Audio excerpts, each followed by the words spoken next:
রাতি থেকে বৃষ্টি, সারা রাত বৃষ্টি হয়েছে। তবে বৃষ্টিটা কিন্তু খুব স্বস্তির, খুব আরামের। কতদিন ধরে যা গরম পড়ছে, কালকের থেকে একটু আরামে আছি। ধন্যবাদ। সবাই কেমন আছেন? আশা করুন ভালো আছেন, মুইও ভালো আছি। সকাল সকাল বাজার চলে এসছে, মুইও চলে এসছং রান্নাঘর।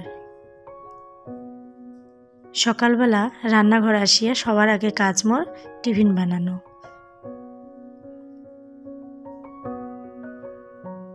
টিফিন মোর রেডি, বাচ্চাগুলো খাবে। আর এই পাশে মুই এখন রান্না তুলে দিছ। এ পাশে ডিম আলুর পাতলা ঝোল করে ধরছ।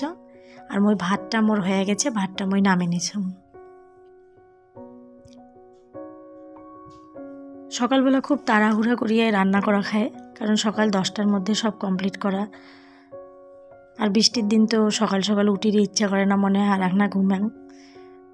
কিন্তু তাও মোর 6টার মধ্যে মই উঠি যাং। এর বটবটিও কাটি নিচ, কটা ভাজা করিম। বেগুন ভাজা করে ধরছ, বটবটি ভাজা করিম। বটবটি ভাজা করে ওই তেলতে মই একটা তরকারি রাঁধিম, 5 মিশালি তরকারি। এটা ডাটা, আলু, ঝিঙা, বাইগন, মূলা সব কিছু দিয়ে একটা চচ্চড়ি করিম। রান্নাবাড়ি হয়ে গেছে। এদিক খুব বেলাও হয়ে যাবা হচ্ছে, খায়া দেয়া বেরিয়ে যাবে। মনা স্কুল যাবে, আর ওর বাবাও যাবে। আর মিমি স্কুল চলে গেছে সকাল 9টায়, ওই সকাল সকাল স্কুল। ওর বাবাই দিয়ে আসে। ডিমের ঝোলটা খুব পাতলা করে করছো, কিন্তু মনে হয় একটু তেলটা আজকে বেশি হয়ে গেছে। যাই হোক,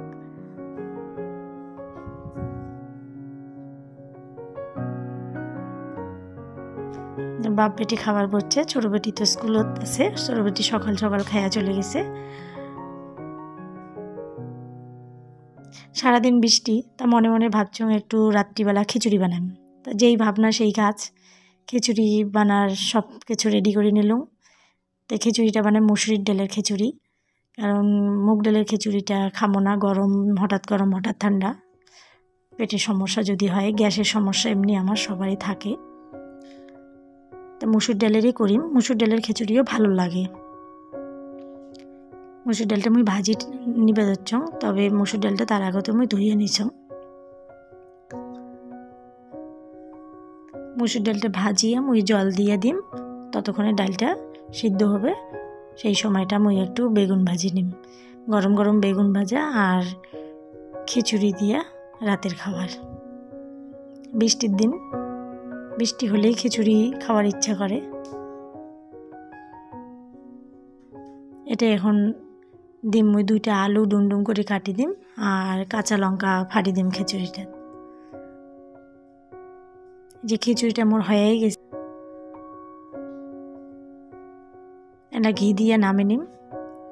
ভিডিওটা আজকে মুই এটুকুনাই শেষ করো। দেখা হবে আর একটা পরের ব্লগে।